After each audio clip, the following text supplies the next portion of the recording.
Okay. Any other question? Yeah, one from me. Uh, so it's a question and experience both.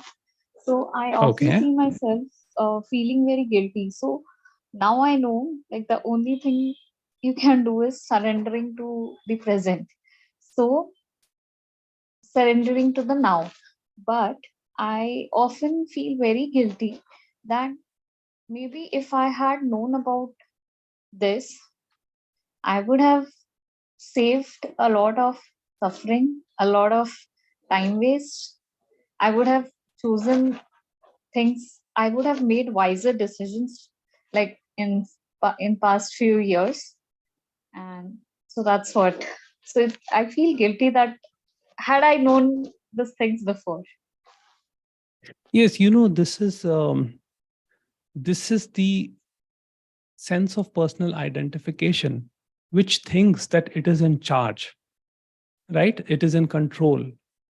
Our whole suffering is based on separation. We think that we are separate entity living separate lives, and that by controlling certain actions, we can change things.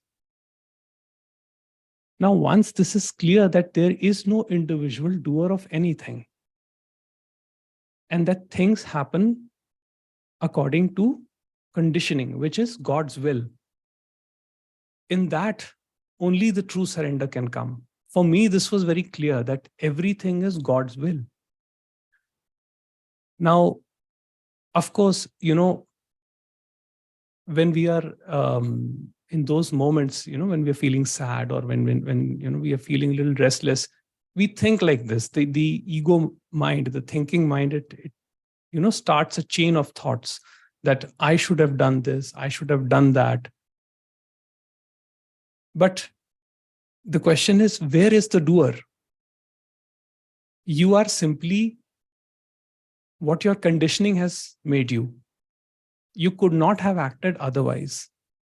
And this message actually sheds a lot of load from the shoulders, because we carry so much guilt, but we end up repeating the same things over and over again. The guilt never actually changes us unless it is a sincere feeling, a sincere regret that comes from within. And this is normal human conditioning.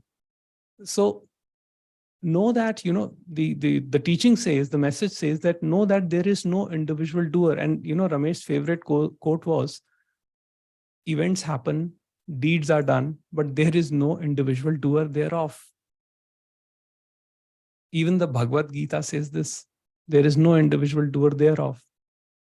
So what you're experiencing is, at the center of it is the sense of personal identification, where the ego thinks that it is the doer of actions. And right now, what is disrupting your peace is the thinking that what I could have done different to have a different outcome. But who is it that wants a different outcome? Who is it that thinks that things would have been better? How do you know things would have been better? That is the main thing. Yeah. Right? And the more we try to control things, change circumstances, the more painful life becomes. Now, it does not mean that one does not act in the moment, right? In the moment, you act according to whatever conditioning you have, right?